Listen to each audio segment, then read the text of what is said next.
Welcome back to Money Talks. I'm today's host, Mike Lomas. This is the place where money meets politics. We do manage money for a living. We have a ton of fun with this show. Appreciate WGRZ allowing us here each and every Tuesday from 11:30 to noon. Believe it or not, this is our 50th show. So we've almost been on an entire year, and I thought for sure we would have been canned within the first 4 weeks. We would have said something that would have been a little bit too controversial, but we didn't. Well, I guess not. Not yet, yeah. So in studio with me, Glenn Wiggle, business partner, co-host of Money Talks here on WGRZ. Again, this is the place where money meets politics, and I stress that because each and every week we get some nasty phone calls or emails about you should talk more about money, and that's just, it's not the show. We talk money, talk politics, and I've always said this each and every week. I don't want to offend anybody if you don't like that format. There's plenty of stations you can turn to. If you're interested in really understanding how politics influences your money, this is the place to be. Let's start out. 50th show, before we start off, 50th show. That's I thought we'd have like a cake with some balloons, the whole. Well, everybody in the office was saying that, but they're all like, no, nobody here. It's like you're just lucky to be on. That's right. Let's start out with IBM. Yep. Now, you did the radio show. I was a cheer dad this weekend, so I missed the radio show. Two little girls, 10 and 6, both in cheerleading, and it's their whole life, so I'm a cheer dad, love it. But you did part of the show on IBM, another miserable failure from the Cuomo administration. What blows my mind, it shouldn't really be that surprising, right? The mainstream media just totally ignores any of his failures.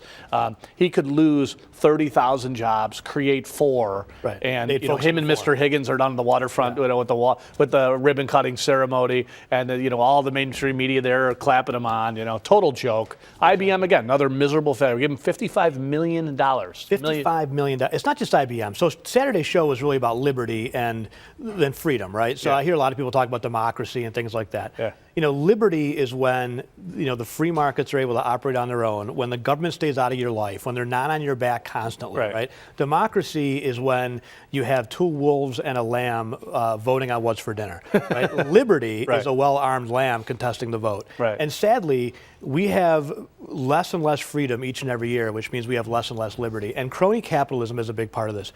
We talk a lot about, we hear a lot about, wow, it's corporate welfare, too much money going to the wealthy, we're these handouts. We don't hear as much about the corporate welfare, though. You hear about the wealthy. They attack the wealthy individual. But they also attack businesses. They attack businesses too, right? They talk about the fact that, these are big corporations. But most of these corporations are run by the liberals. Exactly. Well, and guess who's giving them the tax cuts, right? So does IBM really need $55 million to come to Buffalo? No. Seriously? No. I mean, do we really need to give Solar City a $1 billion factory? Right. Does Geico need tax breaks to open up?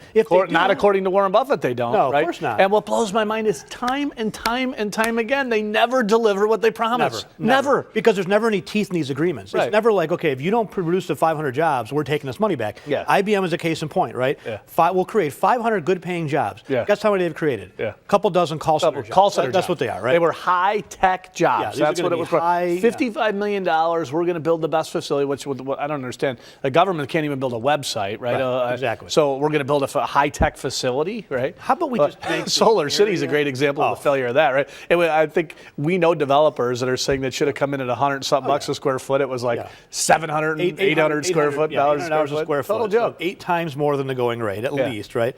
And again, it goes back to crony capitalism. Who gets the bid? The ones that are connected. Yeah. Who gets the tax breaks? The ones that are connected, right? The ones that make the contributions to typically the Democrat leaders. And it's got to stop. Republicans are playing the same game now in Congress at a national level. But locally here, when you talk about the Buffalo Billion, you look at everything the Buffalo Billion is invested in outside of the university and the medical corridor, which, to be honest with you, that would have done fine on its own, right? Yeah. You didn't need the investment. No. But when you look at the Buffalo Billion and being invested in the Solar City, it's going to be it's a total failure already. When you look at IBM, it's failing, right? Yeah. It's a dismal. By the way, but they never claw back the money. They $55 million. They guaranteed 500 jobs, which is also pitiful. So how when you start to do the math on that? Well, sure, yeah, absolutely. Right, but they didn't even create that. $100,000 a job in tax breaks to get a $50,000 job. Yeah. Now they got minimum wage call center jobs there. It's all they have. Right. But IBM is a huge international corporation, right? They're one of the largest computer companies in the world. Very, very wealthy. They really need $55 million in tax breaks? Of course they don't need $55 million in tax breaks. But they do to move to a garbage state like this. Well, and that's the problem, right? So if Governor Cuomo controls the pot of money, right? If he can hand out the money to whoever, controls the votes, he controls the votes. Guess who's going to support him during his next election round? Yeah, I'm sure it'll be IBM. I'm sure it'll be Elon Musk. Absolutely, for sure. Oh, no doubt about that. We got to take a quick break. By the way, if you like what you hear here, this is where money meets politics. We do manage money for a living. If you're interested in interviewing our team of professionals, we have a ton of fun with this show. Monday through Friday, we do manage money, whether it's retirement planning, estate planning, college planning, divorce planning. We have a program that specifically helps police officers, firefighters, veterans. Use this as a resource. We'll talk more about Medicare. We have a very large independent Medicare team, and it is the season for Medicare. Use our team as a resource, folks. 633-1515. Like us on Facebook. A lot of the stuff we talk about here we post to our Facebook page. Follow us on Twitter @FinGuys, and our website, thefinancialguys.com. Don't forget the THE. They're telling me to wrap up and get out of here. Real quick break. We'll be back. WGRZ.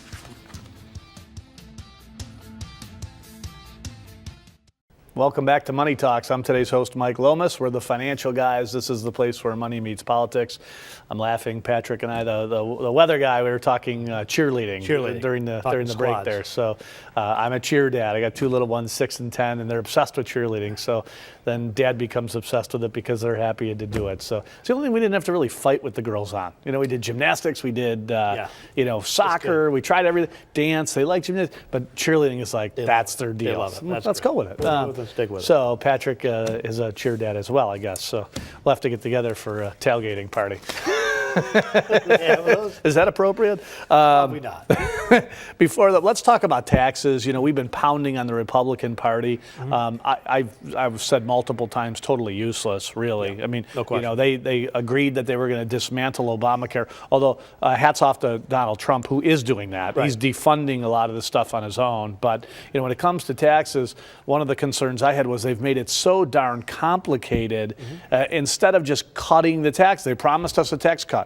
Cut the taxes. Right. And you can already see the arguments rolling, right? You can already see the arguments where, well, I don't like that. I don't like this. I don't like that. And it's like, you guys, again, you're not going to accomplish anything. Well, the amazing thing is, whether it be, unfortunately, a liberal state like New York and Governor Cuomo, or now the Republican-run Congress, they just can't seem to get it around their heads to give us our money back, right? No. I mean, you look at the whole corporate thing. We're just talking about IBM, talking about crony capitalism, Solar City.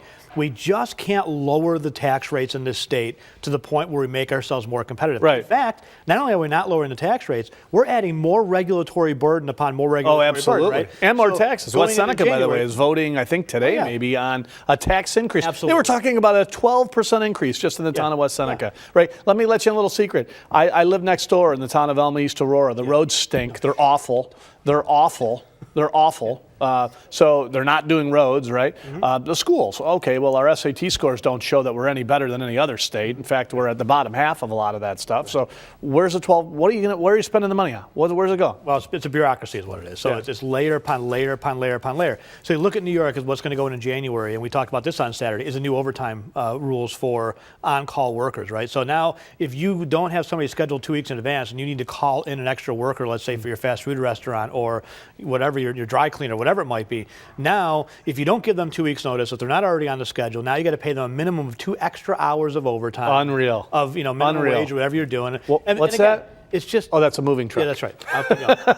It's sad because and somebody wrote an email in saying, well, I've got 2 kids and they had issues. Look, everyone has issues. Yes. I understand, right? Yeah. And things happen. Well, working at a business isn't easy ever. Well, right? but look, minimum wage or not. But look at it from an employer's perspective, right? We used to own a couple Subway restaurants, and you have scheduling issues. When you have people that are kids that are working part-time and things, you need to be able to have flexibility of labor. That's what makes America so great, is our flexible labor force, but not in New York. So it's one more thing and one more cost.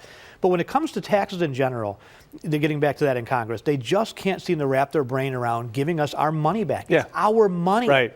our money. My favorite is the Republicans are scrambling, going, well, if we do a tax cut, we just got it. I'm not sure we're going to. How do we pay for it? I don't know. How about the massive amount of welfare that's been implemented in the system? How about we take the Obama budget, which was supposed to be bloated for 1 year, and go back to that and get rid of some of the Obama phones? How about that? Let's talk some real numbers, okay? Because every time you talk about this with any Republicans, they talk about the fact that, well, but so many things are non-discretionary. There's only so many places we can cut. Let's talk about that. We have a $4 trillion federal budget, okay? Yeah. A third of that federal budget is discretionary. 2/3 is non-discretionary, meaning that's got to go for basically Social Security and Medicare, right, and Medicaid. Those are the things that are non-discretionary. But a third is discretionary. A third meaning like what, $1.2 trillion, $1.3 trillion? Trillion. So out of $1.3 trillion, let's say we spend half of that on the military. That still leaves $600, $700, $800 billion that they could easily cut. So let's start there. They're studying how fast a shrimp can run on a treadmill. That's right. And they can't figure out where to cut.